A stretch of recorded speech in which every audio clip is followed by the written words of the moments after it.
This is the Bates Bobcast, our weekly podcast where we take a look at the week that was in Bates athletics. My name is Aaron Morse, and this week we look back on a big NESCAC Championships for the men's swimming and diving team by chatting with Male Bobcat of the Week and Lewiston native Matt Charest. Plus, the women's squash team won its third Walker Cup title in the last 4 years, and we preview the tennis and softball seasons. All that and more coming up on the Bates Bobcast. Bates, fight till the end, fight till the end of every game.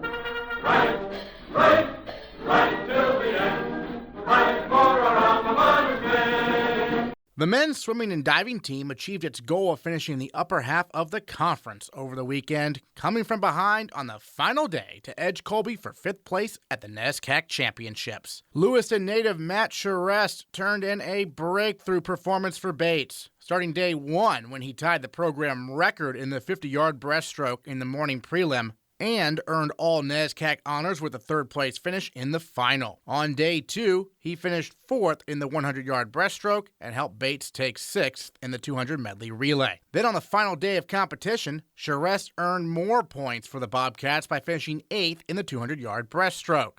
And Matt Charest is our Male Bobcat of the Week. Tying the school record in the 50-yard breaststroke. How cool of an experience was that? I mean, how are you feeling during that swim? So that was on the first day of the meet, and I was super excited to get in my first race. That was the first race that I had. That was when I set the school record.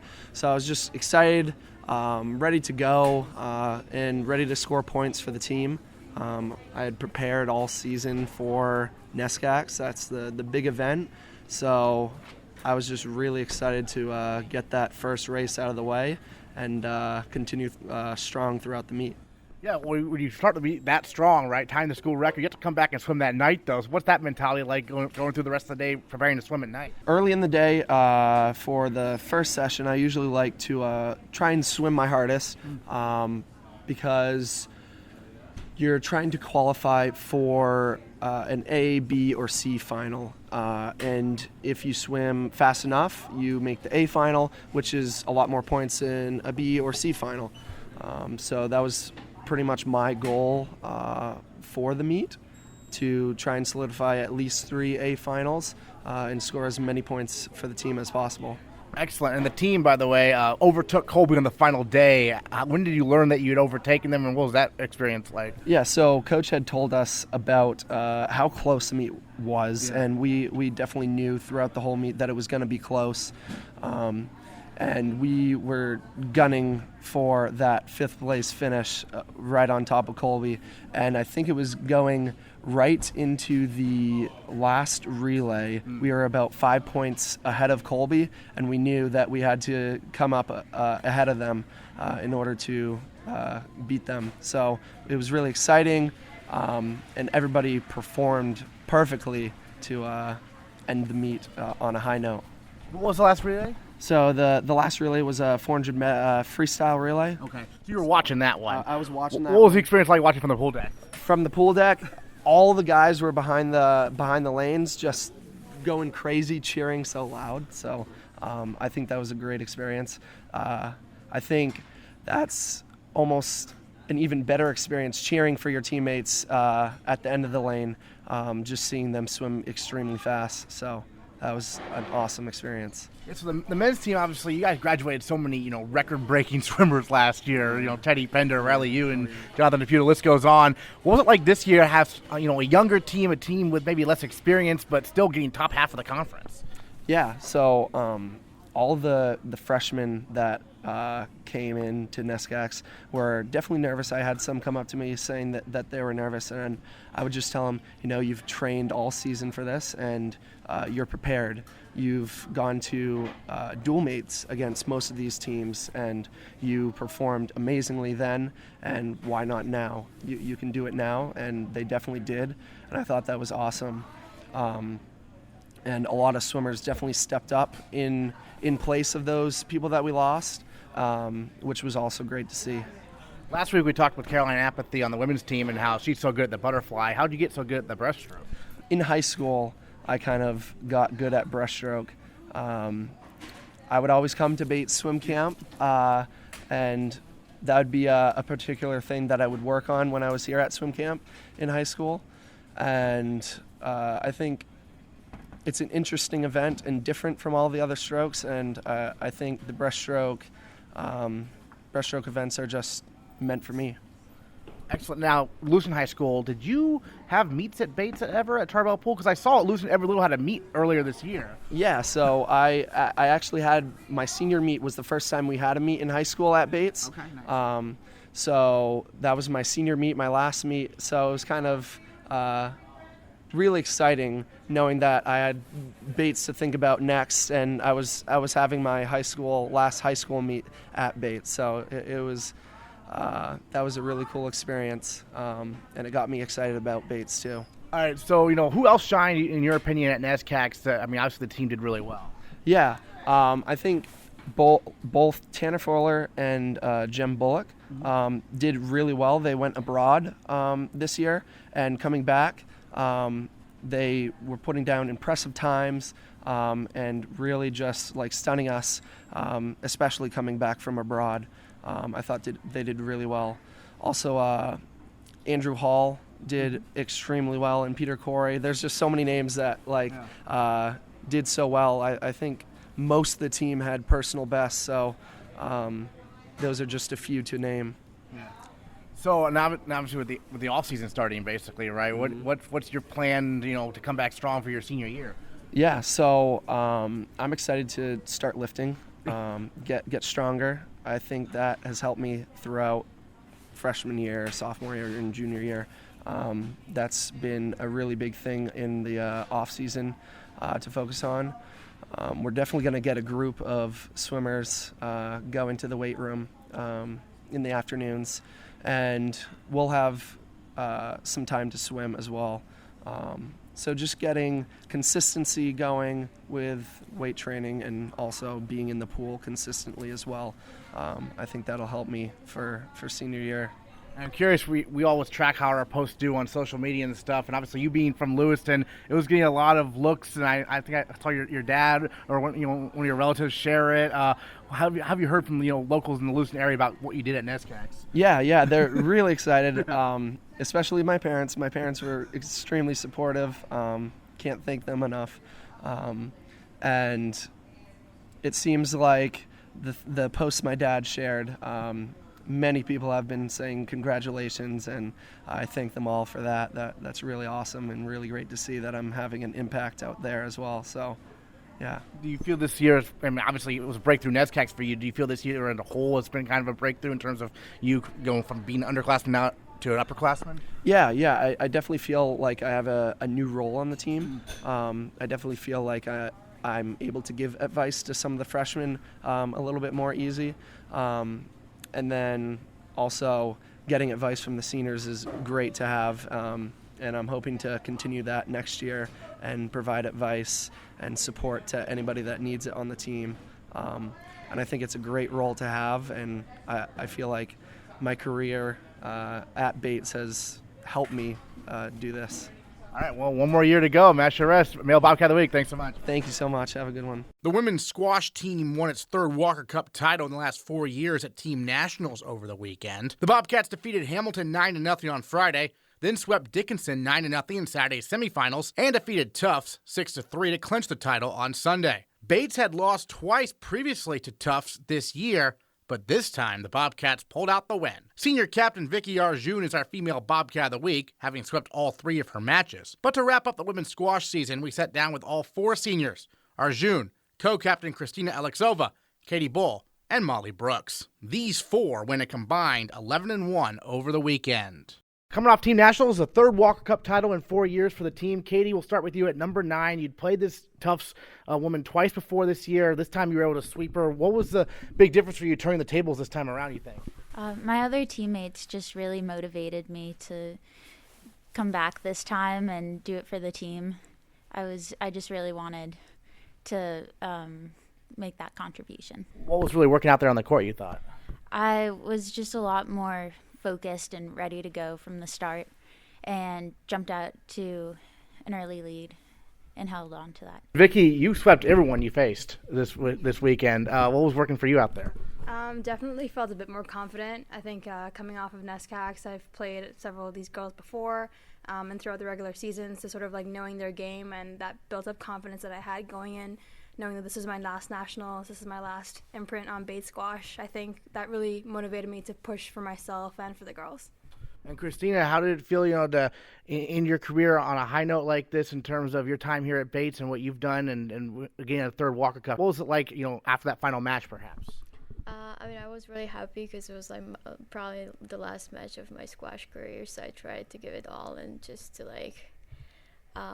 be there for the team and everything, and we won, so it felt great.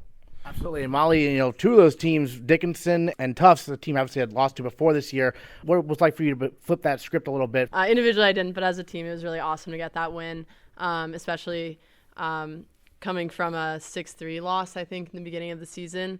To that, it just felt really good to just do it all together. I'm playing against Dickinson, too. I lost to Dickinson early in the season, as the whole team did. So it was really good to get that win, especially 9-0. That was a big change, so it felt really good.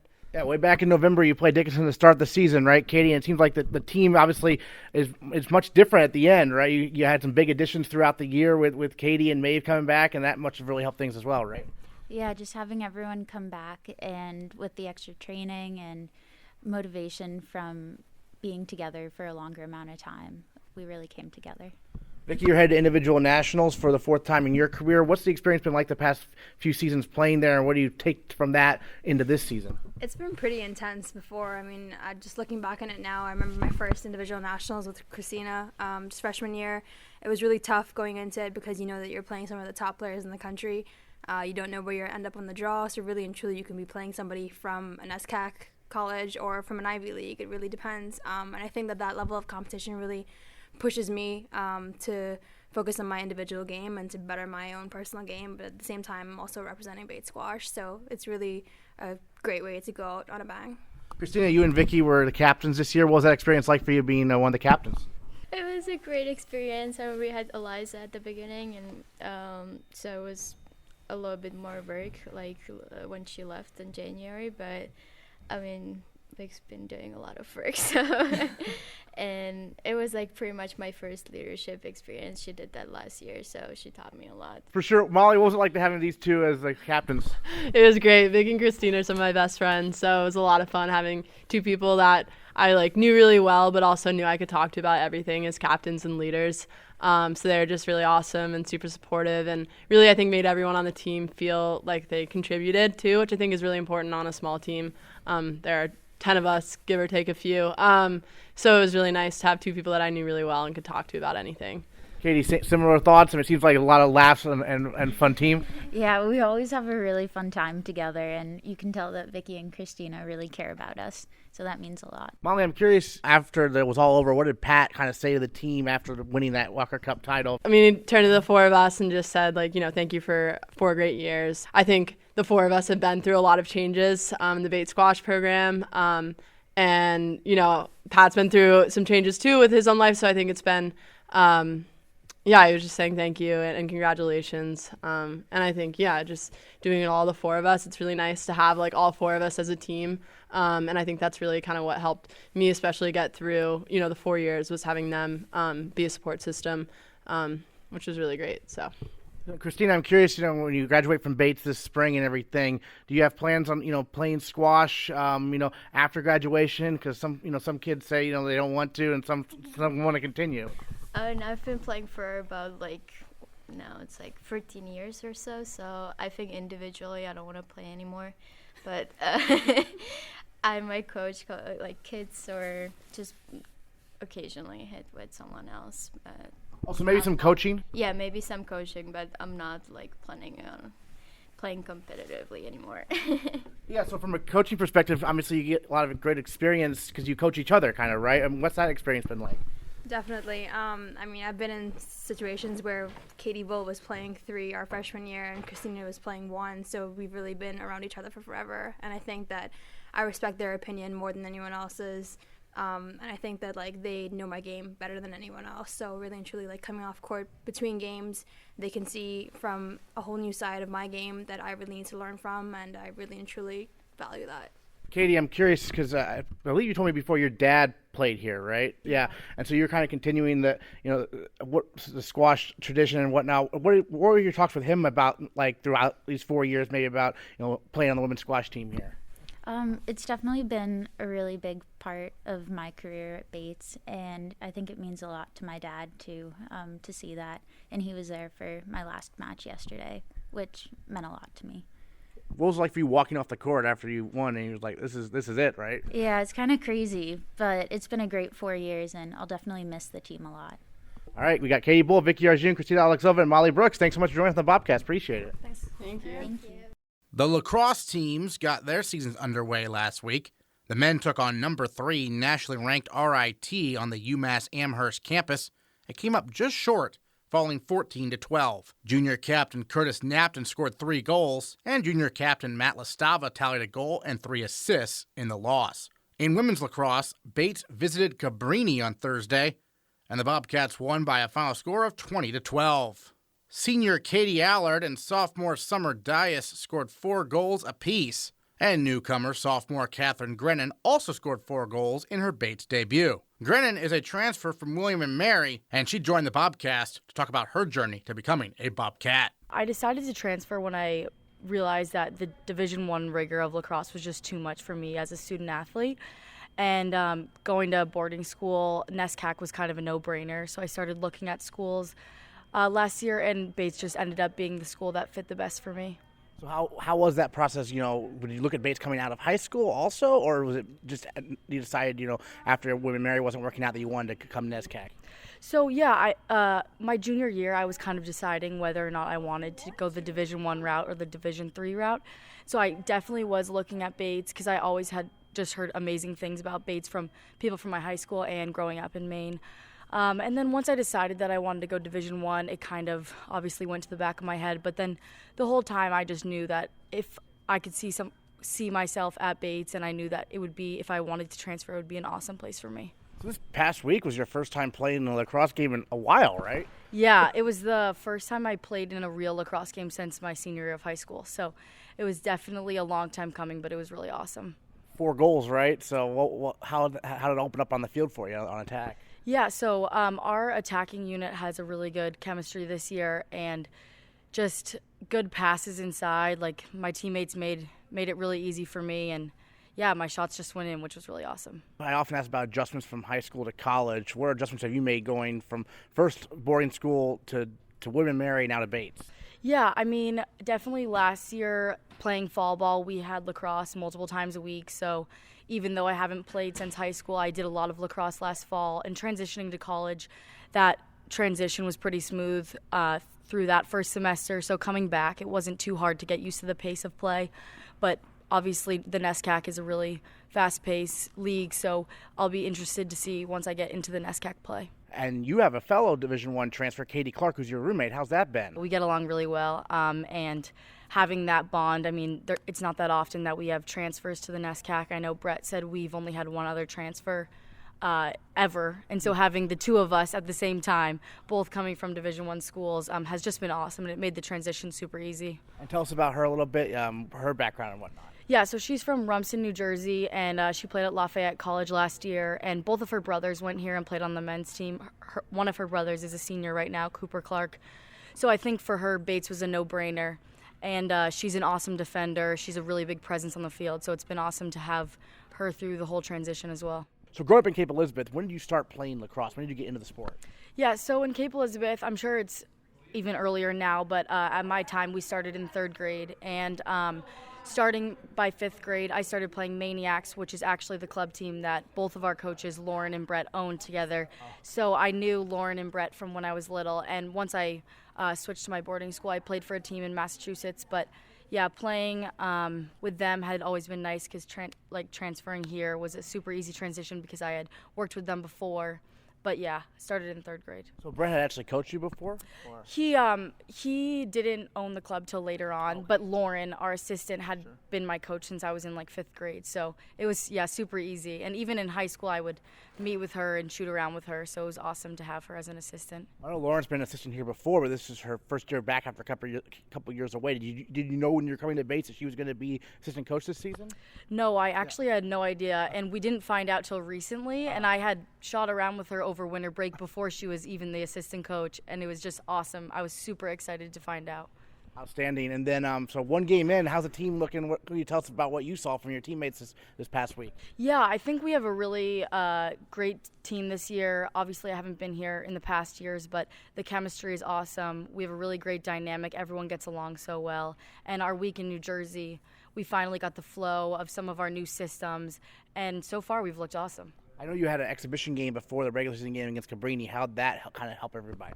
Yeah, I think with our new subbing system, where we're kind of playing more attack and defense, not as many midfielders, it took a while to work out the kinks with just having too many people on and all the offsides kind of stuff. But once we got that worked out in our exhibition game, Cabrini game, it was super smooth and it's looking awesome. Yeah, so the system on the roster is only one midfielder listed. So how does that work, kind of? Yeah, it's just kind of like 3 people come off from the defense and 3 people come on from the offense. It's kind of more like the men's game where they have offensive middies and defensive middies. But yeah, it's worked out really well so far, and I think we're working to our strengths and using more attacking-minded players and defensive-minded players and not as many midfielders this year. What do you got upcoming this week? I believe you have a game coming up here. Yeah, so we're playing Wheaton College tomorrow down at Wheaton, and we're super excited to have a game more up north, and then we are looking forward to our first NESCAC game on Saturday against Middlebury. There are quite a few road games before you finally get a home one there in Garcelon, huh? Yeah, we're super excited for Garcelon, but yeah, we've got a couple games on the road before that. All right, Kathryn Grennon, thanks so much for joining us on the Bobcast. Appreciate it. Yeah, thank you. The tennis teams traveled to Florida last week to get their spring season underway. The men won the doubles point against Division II Rollins College, and the Bobcats defeated Rose Holman 8-1. The women's team geared up for Division III play with matches against Division II Rollins and Division I Oakland, respectively. Head coach Paul Gastonguay talks about his team's challenging trip. We really enjoyed this trip. We got some amazing work done. The weather was phenomenal. It was close to almost 90 degrees every day, high 80s. So it was an adjustment in terms of dealing with the heat and the fitness. But I thought we did a really good job with that. The nice thing about playing in the heat is you're loose immediately, but then conditioning's a part. So we did double sessions Sunday, Monday, and Tuesday, and then we started our match play on Wednesday and Thursday. It was an amazing trip. I mean, the beautiful part about it, like California's great. We've been there for 10 years, and there's some great D3 teams to play out there, but it's our first week of practice. So it's really tough to go out and, fly 6-7 hours, get off a plane, train for a day, and then start playing matches. And this year we decided to mix it up and go to Florida. We trained at the USTA National Campus, which is the most phenomenal facility in the country. It's where all the U.S. up-and-coming pros and touring pros train. So the facilities are top-notch. They have over 100 courts. They have a collegiate bank of courts, which is set up for live broadcast of 6 matches, and they have a bank of 6 on one side and 6 on the other, and so it's a phenomenal facility to play at and to train at. So we had the opportunity to train there, and we played 2 matches against Rollins College's Division II, mostly almost full scholarship because they can give academic money as well as athletic money.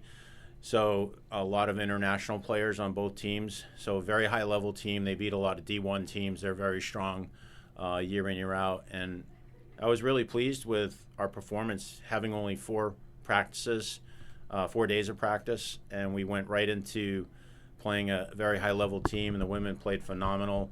The score, it was a 6-1 score. While we were in the doubles matches, we really played well. Big adjustment. They only play 6-game sets for doubles, and it's no ad scoring. So you get down a break, and it's super quick. Yeah. but we were actually up a break in a couple matches, and then it kind of went the other way. But I thought we fought really well. We played really strong tennis, so it was a great way to start the season. And we got a win from Hannah Sweeney at number 1, which was a lot of fun. She played a phenomenal match.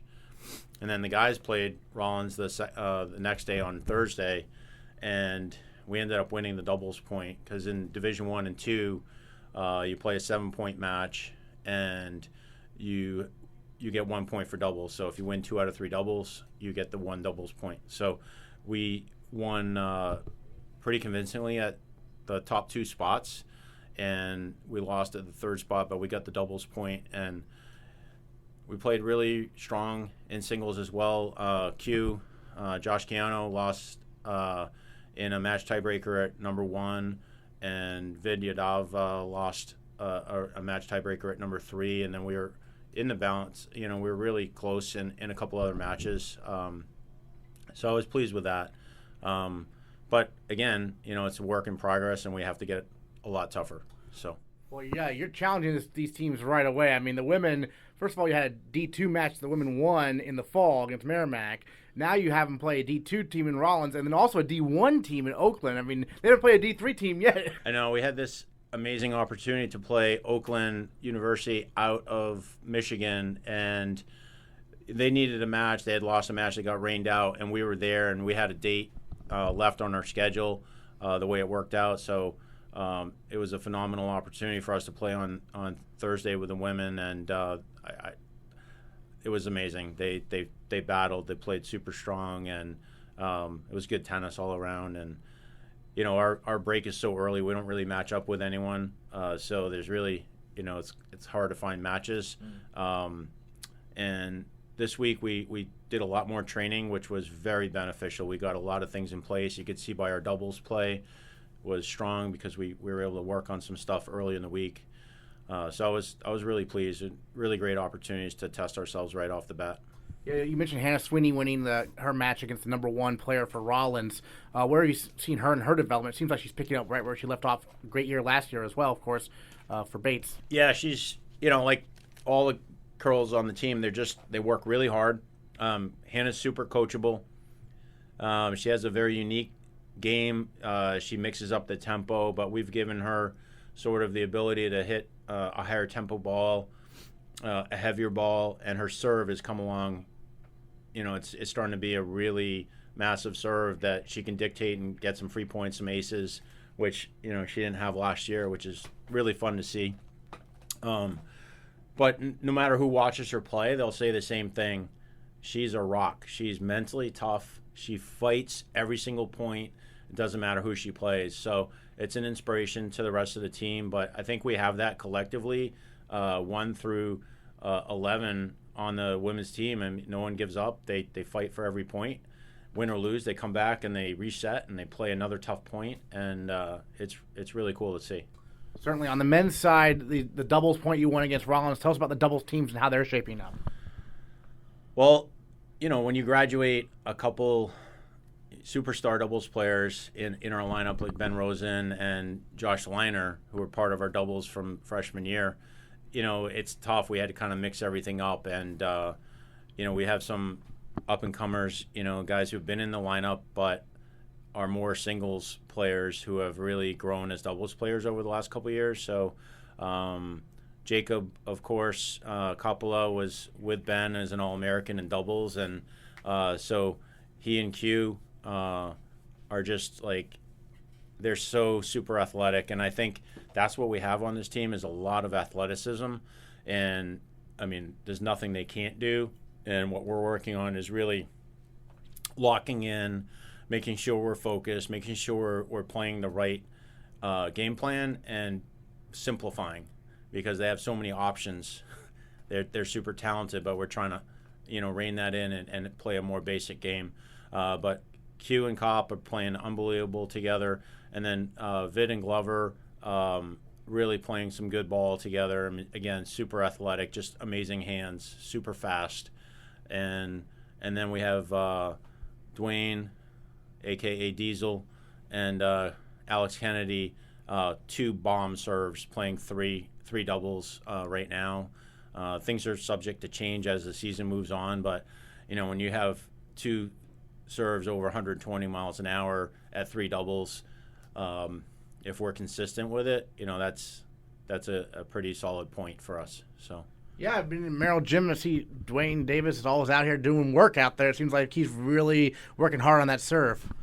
He is. He's so strong. We're trying to get him to focus on loosening up and letting his racket speed do the work. And I think that's making a big difference this year. He's really locked into that, and he's getting a lot more of his location down. He can put the ball wherever he wants consistently. And it's just such a heavy ball. It sets up your partner at the net every time. It's an easy volley for the most part. So the tennis team's home this weekend. Tell us about the matchups we got coming up right here at Merrill Gym. Well, it doesn't matter if it's Division 2, 1, or 3. Our opponents are all tough. We've got Mount Holyoke coming in this weekend for the women on Saturday, and then the men face off against Wheaton. And, we have to play our best tennis every time we go out there. I think that's the biggest thing we work on, is bringing full intensity and really controlling the things we control and playing our brand of tennis, and our intensity and our focus is what we're trying to lock in and make the same no matter who our opponent is.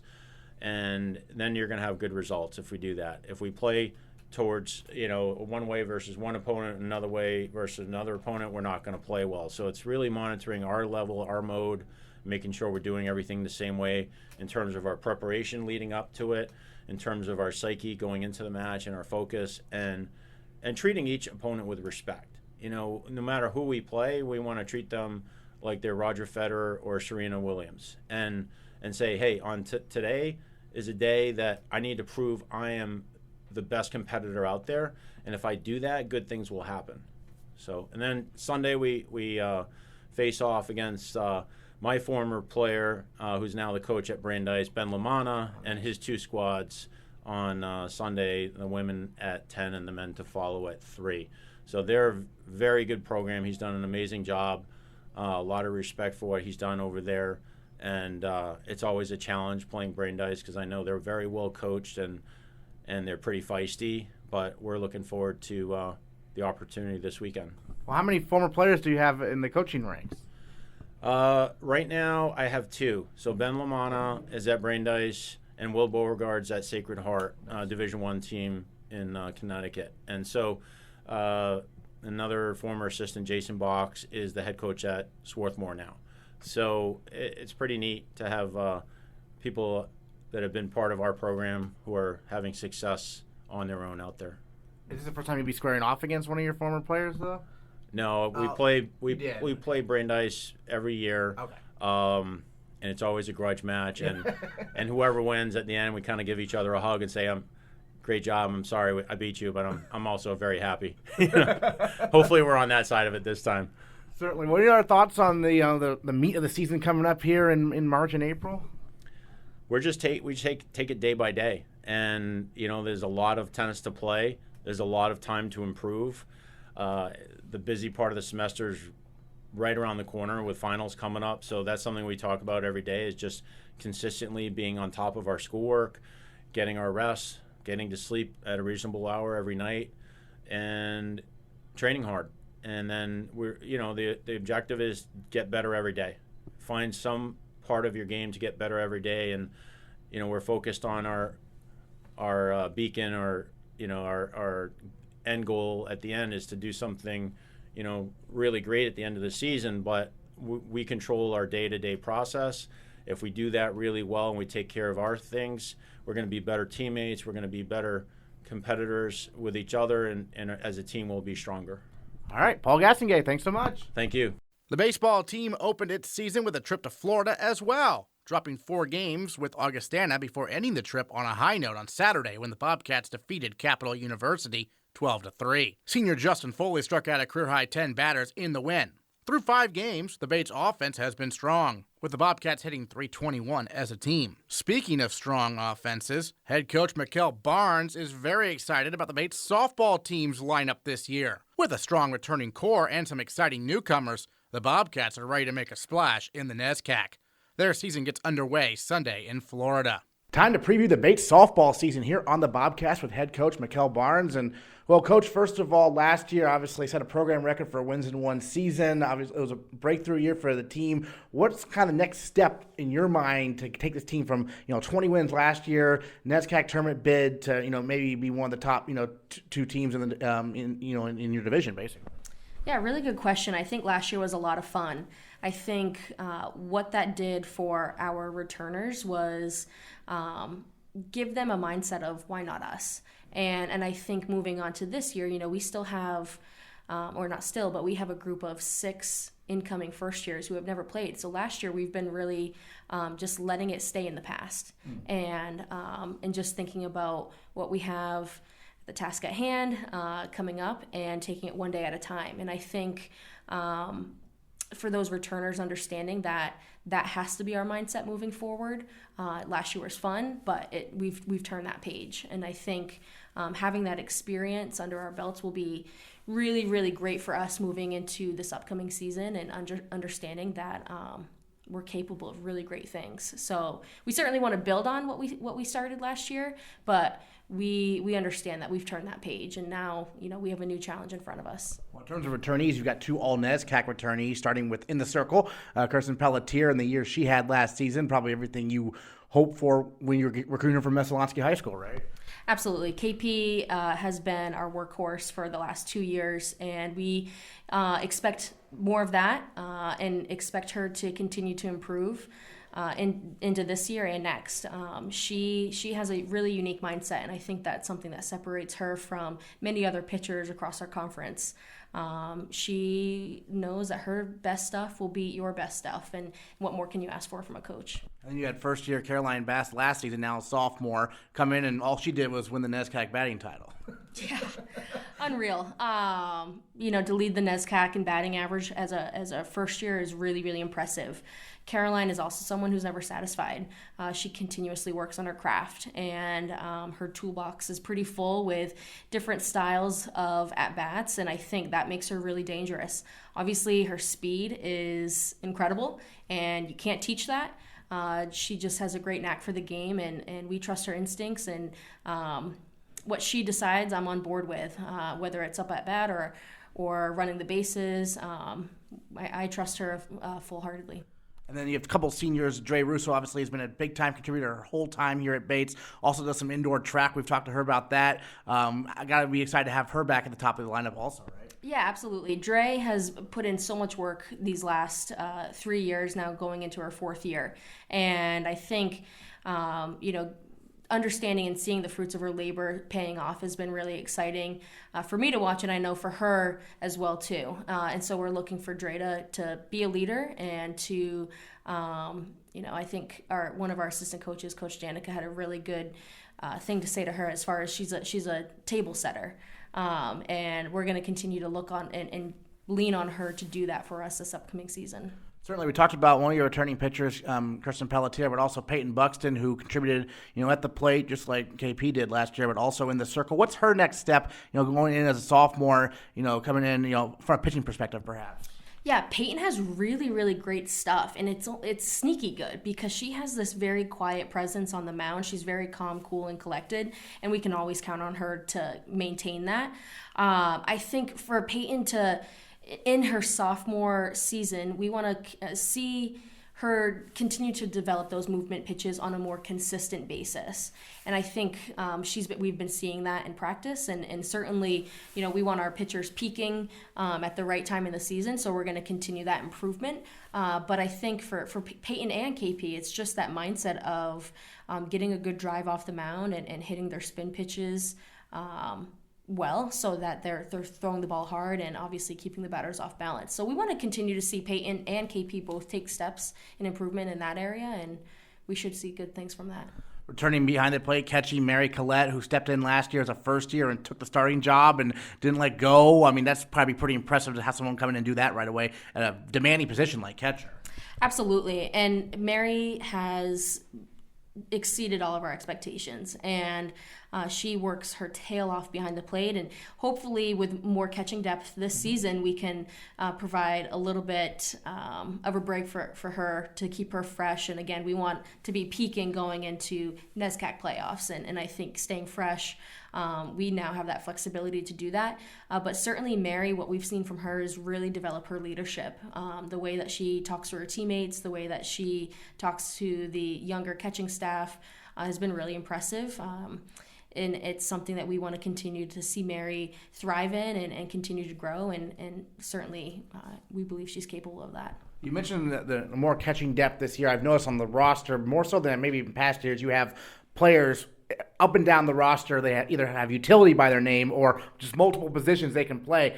Tell us about that dynamic, having players being able to play all over the field. Yeah, that's been one of our primary recruiting strategies in the last couple years.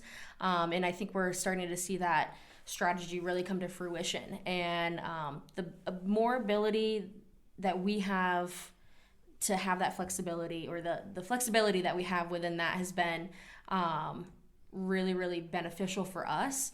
We can shift different people around. You know, sometimes it's based on who's hot hitting, and if we're able to defensively make some changes to get whoever's hot in the lineup, fantastic. I think having that utility background, you're more of a student of the game. You understand what the game is giving you, and versus staying very boxed into your position and not really knowing what else is taking place. I think we tried to really, really communicate that the more you're a student of the game, the better off you're going to be. And in game time, real time, trust those instincts. And, you have to make fast decisions, and we have to ensure that our players are well prepared to do that. And I think being able to play different positions helps really build those skills there.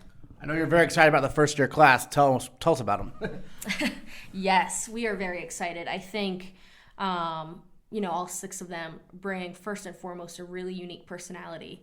They're hardworking. They're committed to excellence. In the classroom, they've been really doing well, and that can always be a unknown transition, and so we're proud of them for that work. They ask really, really great questions. I would say that's probably one of the biggest differences we've seen with this first-year class compared to other years, is that they ask really good questions. They want to know. They're hungry for knowledge. They work hard, and from that, I think naturally we see this depth and skill where we haven't had this kind of depth since I've been here, and the first year class, I think, are a huge anchor in that. And they come from pretty much all over the country, and so their background and experience, their different culture, their different personalities, how that is being sprinkled into our program, we've seen just our overall culture be really, really positive and supportive and inclusive. And I think people are jiving and using each other more now than I've ever seen in years past. So the first years are really exciting. They're a lot of fun to get to know. They have great senses of humor, and we certainly are excited to see what they're able to do on the softball field. 2 of them are from Hawaii, I know. How did you go about recruiting them from Hawaii to come up to Lewiston? Oh, really good question. So it was a little bit of luck. It was I work a camp out in Southern California every summer, and Janelle and Kennedy had come to this camp, and the way that the camp's designed, I'm able to coach players or camp attendees. And throughout this camp, you figure out, there are some players that you just click with and some players that you jive with a little bit more than others. And Kennedy and Janelle were both 2 players who immediately, got the circle on my sheet. Within that, we got them out to campus, and here's where the luck came in. It was a perfect 78-degree day. For Janelle, I think Kennedy came a little bit later. Is one of those really hot fall days that we had in September a couple years ago. So we couldn't ask for better weather. And, they got on campus, and it just worked. And so between seeing them and working with them out at the camp, we were able to establish a good relationship there. And then obviously when they came on campus, luck swung our way that day. I've been hearing they can both really hit, Janelle and Kennedy. Holy smokes, they can. Yes. They're different style of hitters. Kennedy, she slaps, but she can also slap for power. She can also stand still and hit for power. She gives us, either a Dre or a Caroline 2.0. And so that's going to be really exciting stuff for our lineup. And then Janelle, she swings the bat. It's unreal. She has tremendous hands. She has tremendous barrel control. We're thinking she'll be slated right into that maybe 3-4 slot. I certainly think that she'll be one of our top hitters, and we're excited to see what she's going to be able to do. Yeah, in that middle of that order, I mean, Julia Panapento, another returner, she's obviously known for her leadership in volleyball and a great leader on the softball field as well, right? Absolutely. Julia, she's unlike probably any other athlete here at Bates. Not only is she one of the top leaders in the athletic program, but the amount of work that she puts into the weight room is extremely impressive. And so she's into that Olympic lift, which is pretty neat. But she has this gritty, just X factor energy that you can't teach or you can't coach. It's just ingrained in her personality. And she's a hard worker, and I think she sets the example for others to follow, and we never have to worry about what kind of energy Julia is going to bring. She brings that onto the volleyball court, and we see that also on the softball field, and so it's something special to watch, and we're very lucky to have her. Looking at the NESCAC this year, I mean, I know last year, obviously, within your division, Tufts and Bowdoin were, pretty good opponents. You beat both of them, though, once, which was huge, right? I mean, how's NESCAC shape up in your eyes this year? Yeah, I could be wrong about this. I don't think that's ever happened before where we've beat Bowdoin and Tufts in the same season. And I think for us, we no longer, I don't think we're sitting right in the middle of that division. I think we're going to be at the very top of the division. I think we have the pieces in place. Obviously, we have to execute. But I certainly think that we will be right in that mix of playing for the number 1 seed in the East Division, who, might I add, hosts this year. Oh, there you go. That'd be nice. Yeah. So I think, Tufts and Bowdoin and Trinity and Colby, all good opponents. But I think for us there's not anyone that we're fearful of. Mm-hmm. There's not anyone that we think that can outplay us. We just have to do our jobs and do it well and execute and take care of our business. So this Florida trip, I know last year, a lot of success on the Florida trip last season. Did you feel like that really set the tone, and are you emphasizing that to your team this year, that last year was so key to get these early wins in non-conference, even though they don't necessarily play in the NESCAC tournament seeding and whatnot? Yeah, I think, like I said, we have turned the page from, we haven't even discussed last year's Florida trip, to be honest with you. I think, we're actually looking ahead to our opponents this year for Florida, and we've got a tough schedule, which is a good thing. And I think we're going to see our competition this year in Florida be stronger than what we faced last year in Florida. I don't think we're really thinking about an overall record walking away. Obviously, we want to, win as many games as we can, but what we really, really want to do is prepare ourselves for NESCAC series when we're back. And that's putting together good at-bats. That's obviously hitting our spots pitching, defensively, obviously playing sound games. So if we do all of those things, I think we'll see that we'll compete and hopefully play well and win some games. And obviously it always feels good to come home, riding high. But we certainly go into this trip just wanting to take care of our business. And so with that, we want to prepare ourselves as much as possible. We open with Tufts, and we know that that's going to be a tough series down in Medford. So playing stronger teams, that's going to just help us prepare more so. So whatever our record looks like from that, we hopefully it's a good one. But again, we're more focused on our process of just playing the game the right way, getting some live at bats under our belt, touching dirt. Yeah. I say this every year, touching dirt for the first time. Right. Which is crazy, but par for the course, and we certainly, I think, just grab a hold of that and run with it, and hey, it is what it is. Let's go have fun doing it. All right, McKell Barnes, thanks so much for previewing the softball season with us. Thank you, Aaron. In track and field, the Bates men placed 8th at the New England Division III Indoor Championships hosted by MIT. Junior captain Brendan Donahue led the way with a PR in the heptathlon, scoring 4,580 points, 21 points above his previous best score. You do the heptathlon in the winter, then you do the decathlon in the spring. How did you first get into these multi-events? Because it's obviously a grueling process. Certainly you get to master different events that are, sometimes have no relation to each other. How'd that first develop for you? Oh, absolutely. So in high school, I had done soccer, basketball, and track. And in track, I kind of just mostly focused primarily on the jumps. But heading into college, I met with Coach Fresh prior to applying to Bates, and I said maybe I'm interested in doing track, particularly the jumps. And it was something my coaches in high school talked about a few times, seeing whether or not I wanted to explore the multi. But it wasn't until I got to Bates, that first meeting with Fresh, where he sat me down and said, "Hey, you've got the perfect frame for it. I'd love to explore it with you." And my dad's a Batesy.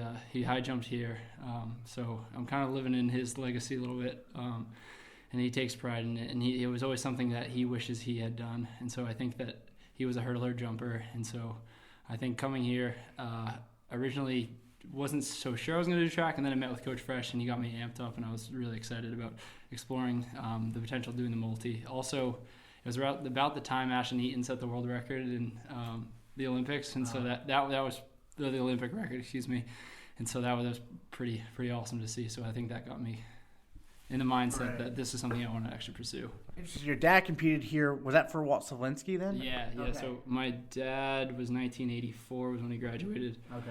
He was a 6'8" high jumper, so he kind of instilled that love for track. Nice. Is high jump the first one you started really doing, or when did? So early my first couple years of high school, I primarily just did long jump and triple jump, and I wasn't any good at it. And then later in high school, I think with a couple meets left, I explored the high jump and the hurdles, and I had some success in the hurdles and also the high jump. And so I was like, oh, what else could I pick up? So that's kind of lend itself well into what I've done here.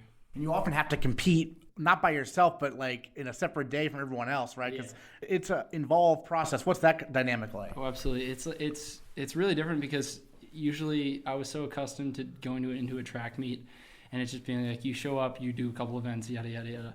But this is a lot more taxing than any other event because it's not just physical, it's also mental. And I think especially in this past weekend, I learned a little bit more about the mental aspect and how you have to really have a short-term memory when it comes to each event, because you have to think of it as a collective event rather than just a single event that will take you through the entire thing. So it's a conglomeration of many different athletic feats. So well, let's talk about this weekend, because on paper, we were talking off air, it was your most points you've ever scored in the heptathlon. But you were not satisfied. Tell us about what more there's out there for you possibly on the table. Yeah, so in the past couple seasons, I've had the way I look at the multi, and I think Coach Fresh thinks of it in very similar terms, is it's a building process, and so you kind of start at square one in many respects. You're building at each event, and there's development, and a lot of times improvement in certain events will lead to a higher score. And so that first meet, I was satisfied with the qualifier earlier at Bates, the quad meet. I was pretty satisfied with the score, but going into this meet, I was expecting a big long jump and a big shot put, but unfortunately I kind of got in my head a little bit. But I think so that's part of learning the mental game of this sport, and it's something you definitely have to develop. And so ideally, if I had another chance, I would. I know exactly what I would have to do, and so I think it's a learning process. And even as a junior, I'm still trying to get a grasp of it. So yeah. So to give our audience some context, right after the meet you were 17th, but a few other meets wrapped up, and now you're 23rd right now in the country. They take 20. There's no opportunity at the last chance meet for this particular event, the heptathlon in general. So it's just a waiting game for you. What's this waiting game like? It's this year they changed the rule, the NCAA, where they used to take 15 athletes, but now they take 20. So that's a little bit different, and a lot more guys are getting in, 5 more specifically. So it depends on whether or not I get in is contingent on the fact whether or not people declare.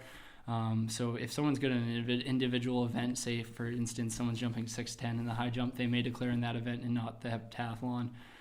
So there is a chance, but so right now I'm on the fence of whether I will go. Right now I'm not, but even if I'm not, my focus is going to be to bring it in the decathlon and outdoors, and hopefully get a good qualifier in that will put me in the top 5, at least top 10 for the rest of the season. That would be ideal.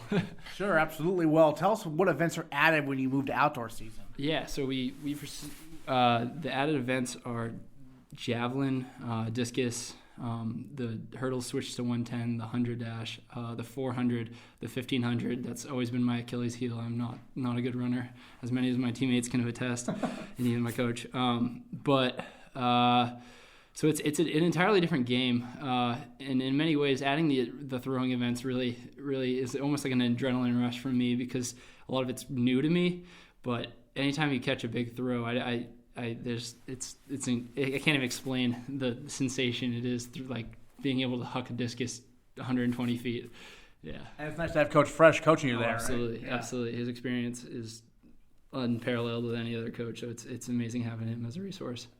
I was talking with Amanda Kaufman, who does multi-events on the women's side. She said it's really nice. You get to know kind of everyone on your team, because sometimes sprinters are just with sprinters, or distance runners just for distance runners. But you have to work with everybody, right? Absolutely, and that's been an awesome experience, because I think I primarily work with the jumpers and sprinters, but at times I'll have before a race, I'll have someone one of the distance runners run a couple laps around the track with me.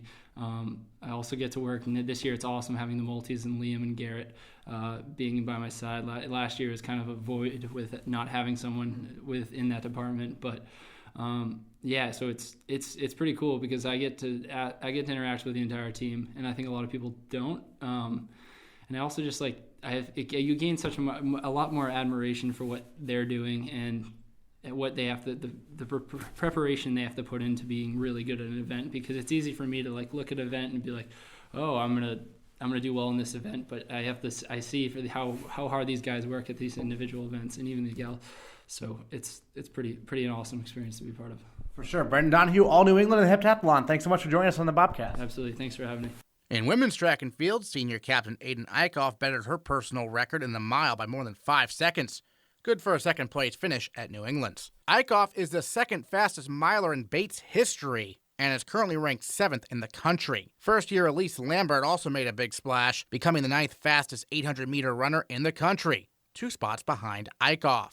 The Bobcats placed 10th as a team at New England's and look to have a strong contingent prepared to compete at the NCAA Championships. Bates track and field athletes who hope to qualify for NCAAs will get one more shot this Saturday at Tufts. The skiing teams hosted the Bates Carnival over the weekend, which doubled this year as the NCAA East Regional Championships. Bates finished 7th out of 14 teams overall, the Bobcats' best finish in a carnival this season. We will have more skiing coverage next week when we chat with Griffin Mueller and Kaylin Woods, the Bobcats who were once again selected on Tuesday to compete at the NCAA Championships. We'll also recap the first NESCAC games of the season for the lacrosse teams.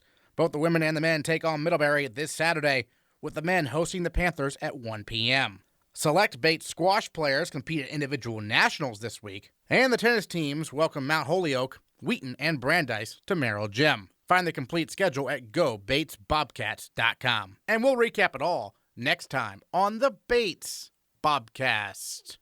Bates, Bates, my